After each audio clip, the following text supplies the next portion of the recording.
Good day everyone, I'm Orljud A. Hayawan, and now I will be your tour guide for the online educational trip. Located a few meters away from Manila Cathedral and Palacio del Gobernador, Fort Santiago is one of the most significant historical sites in Manila.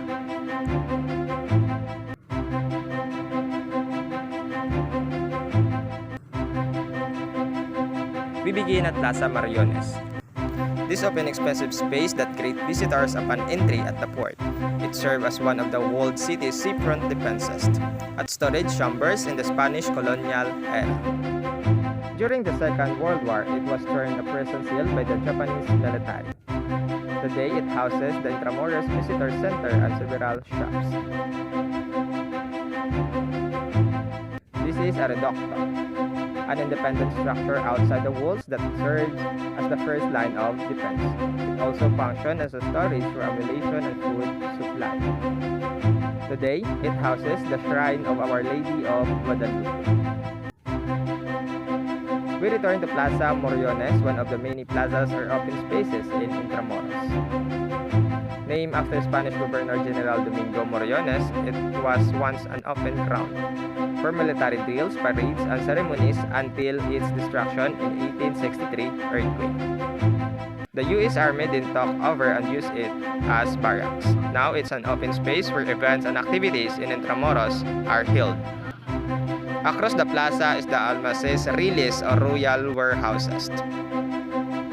This was a storehouse for foods unloaded by ships on the river gate during the Manila-Acapulco galleon trade. The unreinforced stone arches which originally support the second floor remain intact, a testament to the durability and timelessness of traditional architecture. Then, in this area are the remains of soldiers' barracks. During the Japanese occupation, former Philippine President Elpidio Quirino was imprisoned here for 16 days. The space is also used as an exhibit area by the Intramuros administration. Brass plaque contains our Rule of Honor and the list of survivors of Filipinos, created inside Fort Santiago during World War II. Moat. This man canal was restored in 1980s and connect the Pasig River to Manila Bay. The port entrance is guarded by two ramparts. The Boluarte de San Miguel on the left and the Medio Boluarte de San Francisco on the right. These ramparts were built in 60s to fortify the defenses of Fort Santiago from river and the land. Here stands the main gate to Fort Santiago. The main gate is decorated by a wood relief carving of Spain's patron, Saint Santiago Matamoros, as well as the coat of arms of the former Kingdom of Castile and Lion. Castile is represented by the castle, while the lion represents the Kingdom of Lion.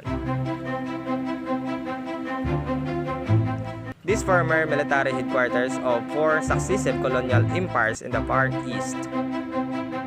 The pre-colonial history of Manila can also be traced in the section of Intramuros, where the Kingdom of Raja Sulaiman was once located. At the center of the port proper is the Plaza de Armas, that derived its name from the use of area to stock arms and rifles when not in use. Similar to Plaza Moriones, this one also where the soldiers march around for their daily drills. This was two-story adobe building which housed Spanish artillery. Destroyed during the Battle of Manila, this was renovated into an open-air theater. For the use of the Philippine Educational Theater Association or PITA.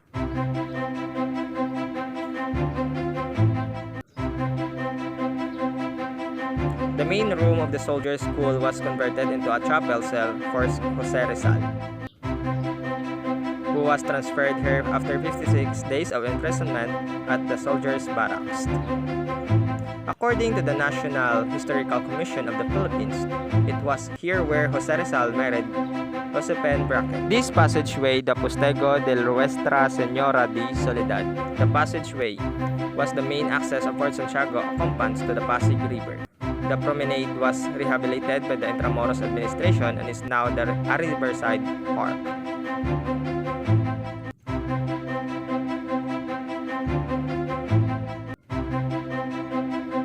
Here stands the Rizal Shrine. This place was the former soldiers' barracks which had a pantry and food storage. before it was used as a cell for Jose Rizal.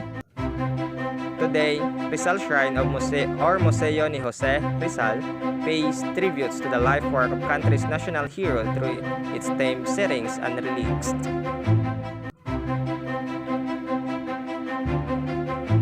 Now we enter the dongyons. These used to be gunpowder magazines being converted into prison cells. After the Battle of Manila in 1945, 600 decomposing bodies of prisoners were found here. Their remains were subsequently buried in the masses on the open grounded turbines marked with a white marble cross. These sites used to be the Casa del Castellano, the residence of the fort commander. This was built in the 16th century to protect the entrance from the Pasig River.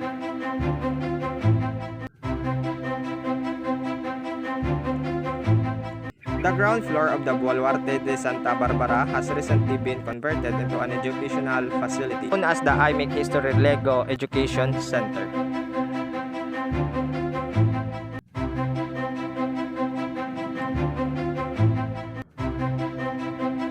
Falsabraga means false wall. This deceived the enemy and protected the fort from heavy bombardment. A military site that bore witness to Manila's multi-layered. At the time Stolmos passed, Fort Santiago today is a national shrine that welcomes visitors to learn and relive our people's journey into becoming this nation whole. Upon entering the entrance of Fort Santiago, there is an entrance fee that costs 50 pesos per student rate. After entering, we signed an agreement about taking pictures for our activity. During our trip to the house wherein Dr. Jose Rizal was detained, you can see the bronze footprints on the floor. This is said to believe that it is the path where Rizal walked from house to the Bagumbayan before he was shot.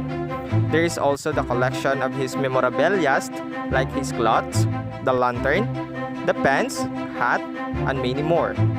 After trekking the house, we reached the outer part of the house wherein we discover that the house where Rizal was detained was situated beside Pasig River. There are also some lock place that is still in progress of restoring the latter part of Fort Santiago. After this visitation, we could say to ourselves that we have traveled back in the history and learned the importance of this co-curricular activity, especially for us who are first-timers visiting the Fort Santiago. We could recommend these historical landmarks to our friends and let themselves visit and travel to back a great history of Philippines. One of Intramuros' main tourist attraction is Fort Santiago and its beautiful landscape grounds on the bank of Pasig River make for a wonderful escape from the bustle of the big city. Originally built by the Spanish in 1590, the citadel today includes gardens, plazas, fountains, and a lily pond.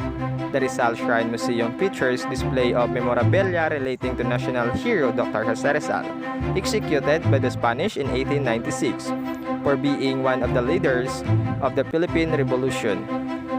The fort includes a recreation of his cell and the courtroom where his trial was held.